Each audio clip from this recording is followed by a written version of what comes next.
Ako naman tayo sa mga pinakauling balita mula sa Cordillera Region. May balitang hatid si Eddie Carta mula sa PTV Cordillera. Eddie, good morning. Tari Martin, Yosek Rocky, Merry Christmas! Pagkatapos nga ng mahigit 9 na buwan na walang operasyon ang night market ng Baguio City, muling pinayagan ng lokal na pamahalaan ang pagbubukas muli, pagsisimula mamayang gabi na. At kasabay na rin, yung pagpapailaw ng Christmas tree bilang bahagi ng Pasko sa Baguio.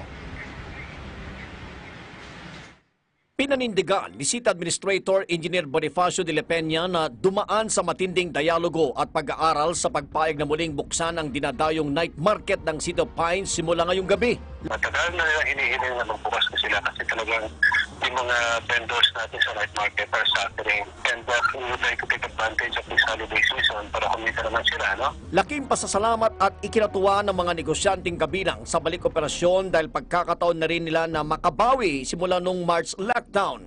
Ayon kay Baguio Market Superintendent Fernando Ragma Jr., sa dating mahigit 1,500 concessionaires lang ang papayagang maglalatag ng paninda kung sa ay mahahati sa dalawang grupo na magpapalitang magbenta kada linggo. Alas 8 ng gabi hanggang alas 11:30 ang night market operation. Maigpit na magbabantay ang mga health protocol officers at kapulisan para masiguradong masunod sa pag-iwas ng COVID-19.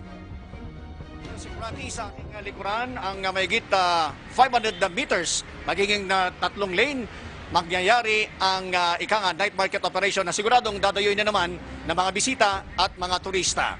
Yan po ang pinakauling pag-uulat mula rito sa summer capital ng bansa. Eddie Carta para sa Bayan.